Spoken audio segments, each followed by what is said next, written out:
매주 금요일은 시장을 조금 더 넓게 보고 전략 정비해보는 시간입니다. 이분을 또 이렇게 개편을 하고 바로 뵙게 됐네요. 바이오 투자 인사이트 여러분 얻어가 보시죠. 신한투자증권 엄민용 연구위원과 함께하겠습니다. 어서 오세요. 안녕하십니까. 네. 너무 뵙고 싶었어요. 올해 2월 알테오젠 목표가 30만 원을 제시하셨는데 오늘 또 의미 있는 날인 게 시총 20조 원의 저항력을 발휘를 하더라고요. 이런 날도 출연을 해주셨어요. 자, 금리 인하가 시작되면서 가장 주목받는 섹터가 이제 바이오입니다. 최근 시장에서 강세를 나타내며 연일 좀 신고가 종목들이 속출하고 있는데 바이오 4분기 올해 내내 좀 계속 좋게 보고 계십니까? 네, 지금 국내 제약바이오 기업들이 전반적으로 주목을 크게 받고 있는데 많은 분들이 금리 인하 때문에 바이오가 오른다고 생각하시지만 저는 오히려 다르게 생각합니다. 네. 22년 ABL 바이오가 사노피와 기술 이전을 한 건 했었고요. 23년에 이제 종근당 그리고 비상장이지만 오름 테라퓨틱 그다음에 리가켄 바이오가 3건 기술 이전을 체결했었는데 지금 24년 현재 공동 개발과 기술 이전이 포함돼서 총 6건 기술 이전이 나왔습니다. 그래서 금리나 더불어서 국내 바이오텍들이 지금 성과를 너무 잘 내주고 있기 때문에 이 부분이 섹터 상승의 요인이라고 보고 있고요. 아직은 미국 NBI 지수가 이제 4,500선 이상을 돌파한 상태에서 코로나 이후 역대 최대를 계속 유지하고 있기 때문에 국내 제약 바이오도 계속적으로 강세일 걸로 내다보고 있습니다.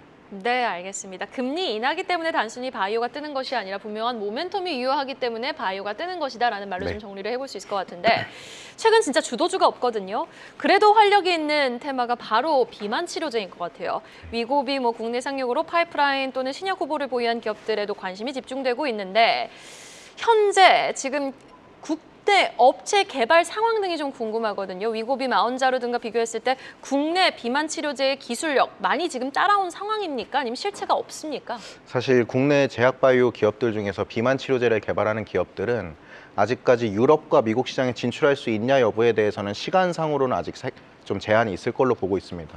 그보다는 최근에 빅파마하고 비만 치료제 관련된 공동 개발이나 기술 평가 계약을 체결했던 펩트론 또는 이제 일라이릴리하고 기술 이전 평가 계약을 체결을 했죠. 그리고 인벤티지랩이 또 베링거 인게라인과 공동 개발 연구를 체결해서 빅파마와 손을 잡고 비만 치료제를 개발하려고 하는 기업들을 보시는 게 훨씬 더 저는 실질적이라고 보고 있습니다. 그럼 인벤티지랩 같은 경우는 꼭 빅파마와 손을 잡은 기업 아닌 경우에는 조금은 반등시 리스크 관리가 필요할까요? 아무래도 비만 치료제는 속도가 가장 중요하기 때문에 빅파마와 손을 잡고 유럽과 미국 시장을 진출하는 것이 가장 중요하다고 보고 있고요. 국내에 있는 경구용 비만 치료제를 개발하는 D&D 파마텍도 현재 메세라라고 하는 미국 기업과 현재 경구용 비만 치료제 임상이 들어갈 걸로 보고 있어서 이 기업까지도 좀 긍정적으로 보시면 좋을 것 같습니다. 네, 알겠습니다. D&D 파마텍 한번 주목해 보도록 할게요. 자, 그리고 셀트리온이 SC제형 치료제 진펜트라 사업 속도를 좀 높이고 있는 상황입니다. 사실 주가를 보면 셀트리온의 주가 참 흐름이 아쉬운 상황이거든요. 관련해서 셀트리온의 강한 주가 상승도 기대를 해봄직한지 어떻게 좀 보세요? 아무래도 1분기, 2분기 때는 이제 합병 효과에 따른 이제 무형자산 감가상각이나 이런 것들이 발생되면서 아무래도 이익 부분에서 좀 영향을 받았었고 3분기부터는 이익 개선이 이제 나올 수 있을 걸로는 보고 있지만 지금 시장에서 가장 주목하고 있는 것은 진펜트라에 대한 매출입니다. 그래서 익스프레스 스크립츠를 포함해서 현재 PBM사 3사가 계약을 한 상태에서 이제 환급 효과가 시작되는 것이 올 7월이거든요. 네. 그러면 딱 3분기부터 진펜트라 매출액이 본격적으로 시작되는 상황인데 3분기부터요? 네. 그래서 지금 많은 분들이 셀트리온에 대한 실적 기대감을 좀 갖고는 있지만 3분기 실적까지는 일단 좀 확인을 해보자 라는 상황이고요. 현재 유럽 램시마이스시 점유율이 20%인 상황인데 셀트리온이 밝힌 진펜트라 미국 점유율이 지금 목표가 40% 수준이기 때문에 유럽 점유율을 넘어서서 미국에서 진펜트라를 팔 수 있을 것인가 이 부분을 확인할 수 있는 첫 번째 분기가 아마 이번 3분기가 될 걸로 보고 있습니다. 알겠습니다. 셀트리온의 3분기 실적 기대가 좀 만연한 가운데 사실 기술 수출을 비롯해 제약바이오 업계 수출 전반 지표가 향상된 이유 중 하나로 렉나자나 케이캡 같은 국산 신약들의 활약을 좀 꼽아볼 수 있을 것 같은데 앞으로 좀 주목을 해볼 만한 신약 국내 개발 기업 어디가 있을까요? 저는 한올바이오파마를 알테오젠 다음으로 한올바이오파마요? 네, 많이 말씀을 드리고 있습니다. 사실 신약 개발 기업이라고 한다면 아무래도 3, 4단계에 접어든 기업들을 보시는 게 일단 중요한데 한올바이오파마는 국내 기업 중에서 가장 객관화된 신약 기업으로 보고 있습니다. 미국의 파트너사인 이뮤노반트가 현재 글로벌 증권사 15개사로부터 지금 목표 주가와 투자 의견 그리고 연간 매출 컨센서스가 모두 제시되면서 나오고 있고, 이뮤노반트는 한올바이오 파마 물질 말고는 아무것도 없는 기업이기 때문에 그 증권사들의 분석 보고서가 곧 한올의 분석 보고서로 볼 수 있겠습니다. 그래서 한올바이오 파마와 이뮤노반트는 연내 이제 3개의 추가 적응증 이제 발표가 예정되어 있고요.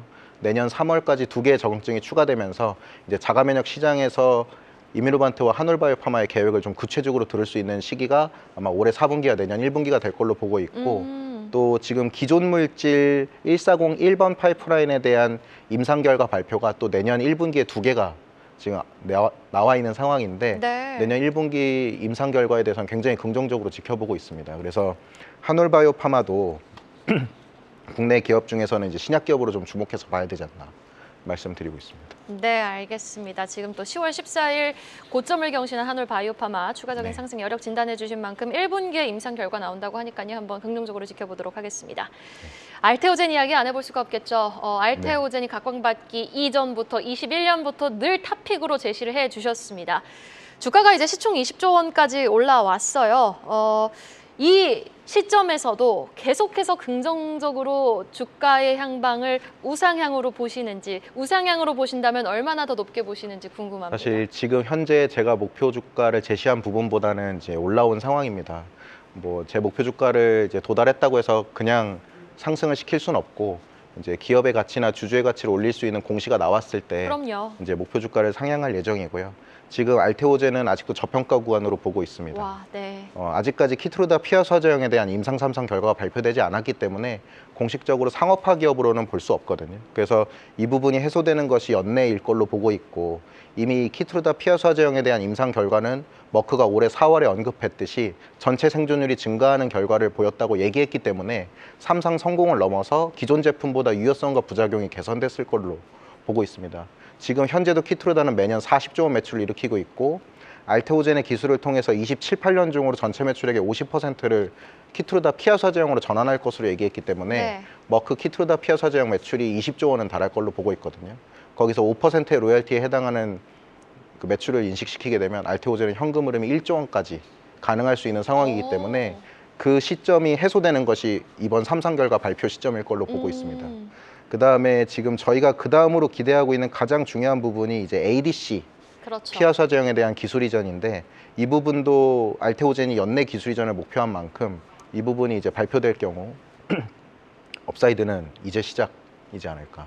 추후 기대하고 있습니다. 뉴스와 공시가 나오는 대로 지금 저평가 구간 맞다. 네. 또 목표가를 얼마나 높게 잡으실지 한번 계속해서 리포트 꼼꼼하게 챙겨보도록 하겠습니다.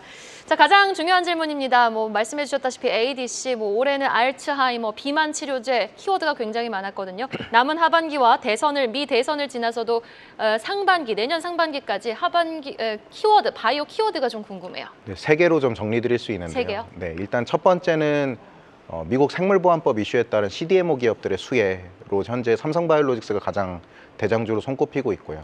그 다음으로 신약 기업으로는 국내에서 이제 레이저 티닙을 FDA 승인받은 유한양행이 또 신약 분야에서는 가장 대장주로 볼 수 있겠습니다. 그 다음으로 이제 빅파마 기술 이전을 지금 기대하고 있는 기업들, 알테오젠이 가장 대장주로 보고 있어서 지금 시장은 현재 요 3개 키워드로 움직이고 있지 않나 보고 있고요. 하반기나 또는 내년 상반기까지 계속적으로 좀 키워드가 이어질 것으로 보고 있는 것은 ADC하고 비만 치료제 2가지로 볼 수 있는데, 지금 국내에 있는 많은 바이오텍들이 지금 ADC 관련된 기술 이전과 그리고 향후 기술 개발에 대한 내용들을 언급해주고 있거든요. 그래서 알테오젠, 리가켄바이오, ABL바이오 같은 ADC 관련 기업들, 그다음에 비만 치료제와 관련된 펩트론 같은 기업들도 좀 계속적으로 유망하게 보고 있습니다. ADC 비만 치료제 계속 긍정적으로 지켜봐야 되겠네요. 자, 지금까지 신한투자증권 엄민용 연구위원과 이야기 나눠봤습니다. 말씀 고맙습니다. 감사합니다. 계속해서 다양한 경제 이슈를 알고 싶다면 구독과 좋아요, 알림 설정 부탁드립니다. AI 캐스터 권미정이었습니다.